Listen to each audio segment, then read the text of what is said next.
मुआज़्ज़ज़ दोस्तों, अस्सलाम वालेकुम। मेरा नाम है महबूब अहमद और आप देख रहे हैं अर्थ इन्फो। दोस्तों, आज की वीडियो में आपको USSR union of Soviet socialist Republic की कंप्लीट हिस्ट्री बताएंगे। ये कब कैसे बना और कब कैसे टूटा, इसके बनने की क्या वजह थी, इसके टूटने की क्या वजह थी, इसके टूटने से पहले इसमें कौन से ममालिक थे, ये सब हिस्ट्री इस वीडियो में आपको बताएंगे। आपको ये जो मैप देख रहा है, इसमें जो रेड कलर देख रहा है, यह है रशिया, और बाकी जो 7 डिफरेंट कलर्स के साथ ममालिक नजर आ रहे हैं 1991 से पहले ये सब, जिसमें टोटल 15 मुल्क शामिल हैं, ये सब एक ही मुल्क था जिसको यूएसएसआर कहते थे।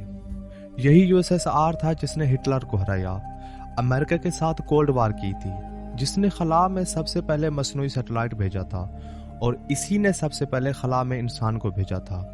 इसके अलावा और भी बहुत सारी चीजें थी जिसमें यूएसएसआर पूरी दुनिया से आगे था। लेकिन इतना सब पावरफुल होने के बावजूद भी 26 दिसंबर 1991 को यूएसएसआर टूटकर 15 मुल्कों में बिखर गया।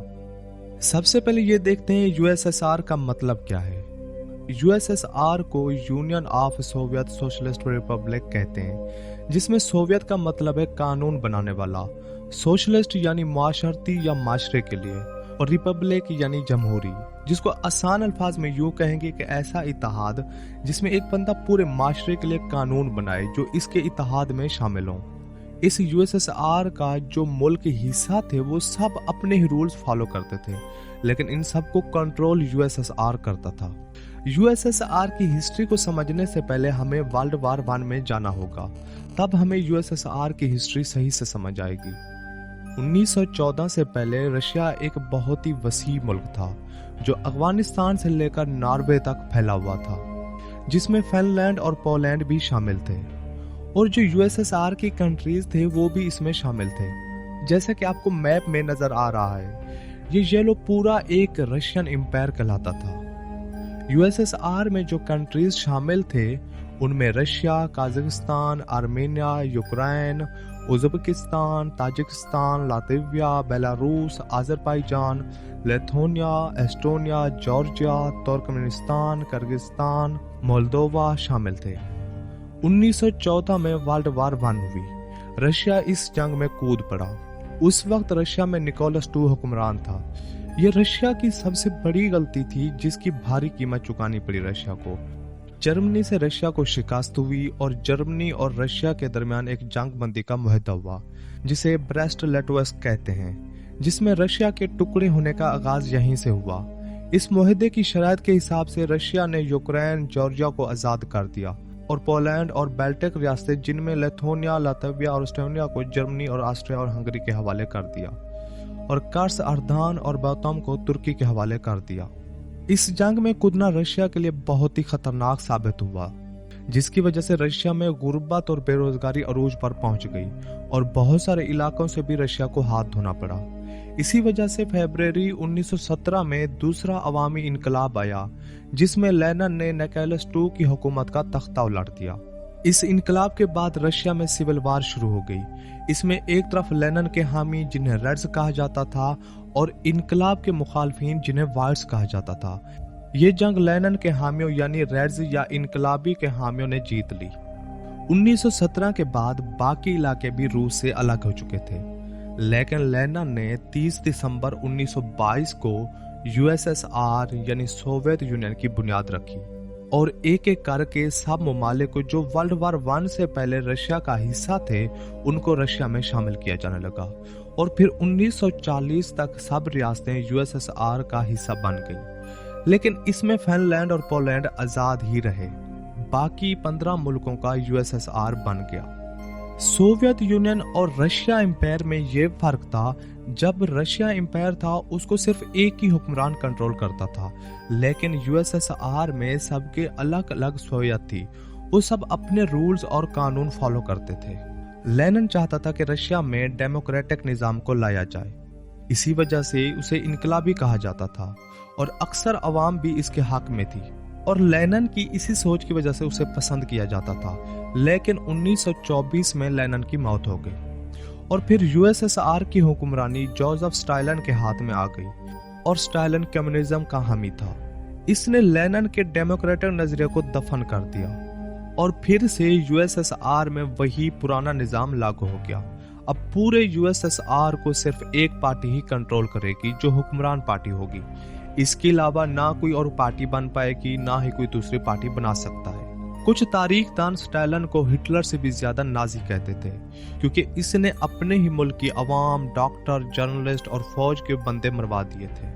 अब पूरे यूएसएसआर को स्टालिन ही कंट्रोल कर रहा था, और स्टालिन के साथ जो शामिल थे वही पूरे यूएसएसआर का डिसीजन लेते थे। किसको चुनना है, किसको निकालना है, कौन सा कानून बनेगा, ये सब इन्हीं के हाथ में था।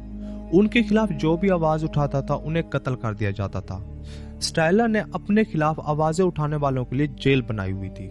जो भी उसके खिलाफ बात करता या आवाज उठाता था उसको जेल में डाल देता था। और जब 1953 में स्टालिन की मौत हुई, उस वक्त तक उसने जेल में 1,80,00,000 लोगों को बंद कराया था, जिसमें लाखों लोगों को मौत के घाट उतार दिया गया था। दूसरी जंग अजीम शुरू होने से पहले सोवियत यूनियन और जर्मनी के दरमियान एक मुआहदा हुआ, जिसके तहत 10 सालों तक दोनों मुल्क एक दूसरे के खिलाफ किसी भी किस्म की फौजी कार्रवाई नहीं करेंगे। लेकिन हिटलर ने मुआहदे की खिलाफ वर्जी की, क्योंकि हिटलर को लगता था स्टालिन की पॉलिसियों की वजह से सोवियत यूनियन काफी कमजोर हो गई है और वो आसानी से इस पर कब्जा कर लेगा। और जर्मनी सोवियत यूनियन पर चढ़ दौड़ा। लेकिन उस वक्त सोवियत यूनियन अमेरिका और बरतानिया का इत्तेहादी था, जिसकी वजह से जर्मनी को जंग में शिकस्त हुई और जर्मनी 2 हिस्सों में टूट गया। और सोवियत यूनियन ने मशरकी जर्मनी पर कब्जा कर लिया और मगरबी जर्मनी पर अमेरिका और बरतानिया का कब्जा हो गया। 1945 में वर्ल्ड वार 2 का इख्ताम जर्मनी की शिकस्त पर हुआ।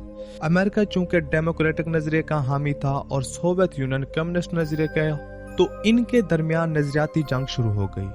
अमेरिका किसी सूरत नहीं चाहता था कि दुनिया में कम्युनिस्ट निजाम परवान चढ़े और सोवियत यूनियन डेमोक्रेटिक के खिलाफ थे, लिहाजा दोनों की ये नजरियाती जंग एक तनाजा बन गई। और फिर इनके दरमियान 1947 में कोल्ड वार का आगाज हो गया। इस जंग में ये दोनों बरह रास्त आमने सामने तो नहीं थे, लेकिन ये अपने जैसे नजरिया रखने वाले मुल्कों को हर तरह से सपोर्ट कर रहे थे।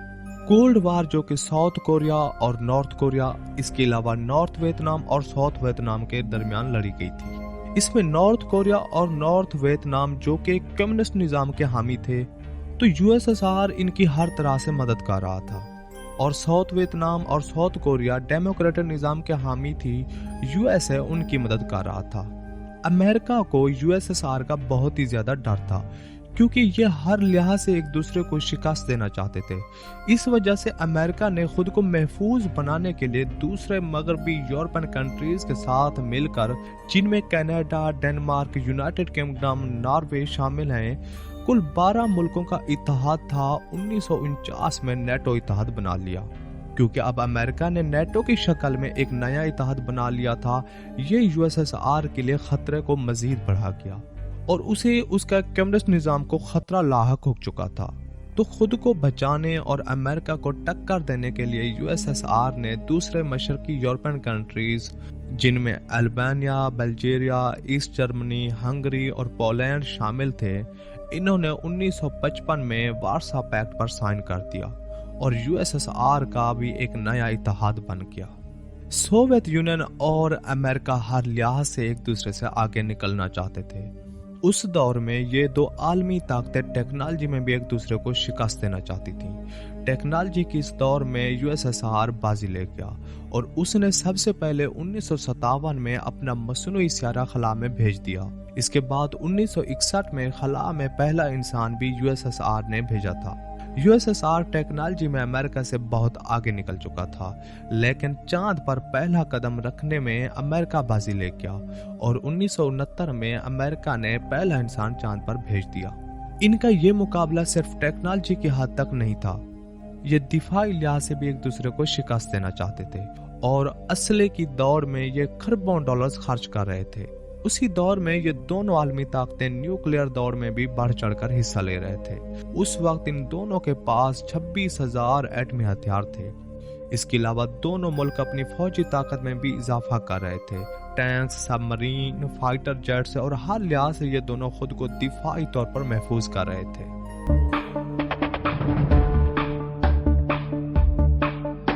दोस्तों अगर यूएसएसआर के टूटने की वजूहात की बात करें तो इसकी एक नहीं कई वजूहात थी।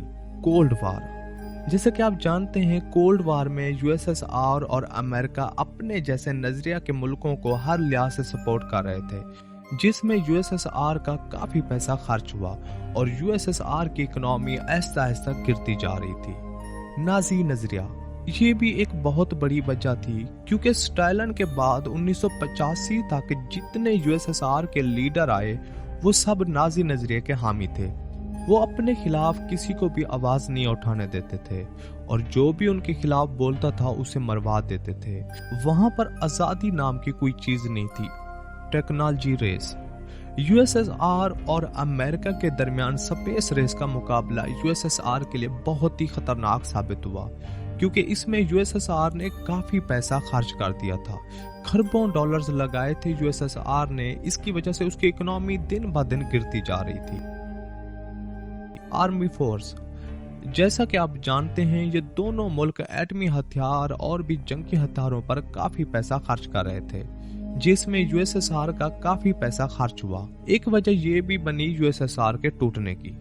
कम्युनिस्ट निजाम, यूएसएसआर में ये निजाम राय था जिसमें लोगों को कुछ भी आजादी नहीं थी, ना वो अपनी जायदाद खरीद सकते थे, ना ही कोई प्राइवेट बिजनेस कर सकते थे, ना ही अपनी मर्जी का कोई काम कर सकते थे, जिसकी वजह से लोगों में शदीद गुस्सा पाया जाता था, जिसकी वजह से यूएसएसआर की इकोनॉमी मजीद गिरती गई और 1980 तक यूएसएसआर की जीडीपी अमेरिका से आधी रह गई थी। अफगान वार, यूएसएसआर 1979 में अफगान जंग में भी कूद पड़ा। इसकी वजह यह थी अफगानिस्तान में कम्युनिस्ट हुकूमत थी और अफगानिस्तान के मुजाहिदीन इसका खात्मा चाहते थे, तो यूएसएसआर अफगान हुकूमत की सपोर्ट में आ गया और अमेरिका यूएसएसआर के नजरिए के खिलाफ था तो उसने तालिबान को सपोर्ट किया। ये भी एक बहुत बड़ी वजह बनी थी यूएसएसआर के टूटने की, क्योंकि इस जंग में यूएसएसआर के 20,000 फौजी मारे गए थे और तकरीबन 60,000 तक जख्मी हुए थे। इसके अलावा काफी रकम खर्च करनी पड़ी थी, जिसकी वजह से इकोनॉमी मजीद गिर गई। जैसे कि आप मैप में देख सकते हैं 1928 से 1980 तक यूएसएसआर की इकोनॉमी कितनी तबाही का शिकार हुई। मिखाइल गोर्बाचोव पॉलिसी, जब 1985 में मिखाइल ने यूएसएसआर की कमांड संभाली तो उस वक्त यूएसएसआर की इकोनॉमी तबाह हो चुकी थी, तो उसने इकोनॉमी को बेहतर करने के लिए कुछ पॉलिसीज लागू करवाई। वो पॉलिसीज इकोनॉमी की बेहतर के लिए बनाई गई थी, लेकिन वही यूएसएसआर के टूटने की सबसे बड़ी वजह बनी थी। उसकी पहली पॉलिसी थी लोगों को आजादी देना।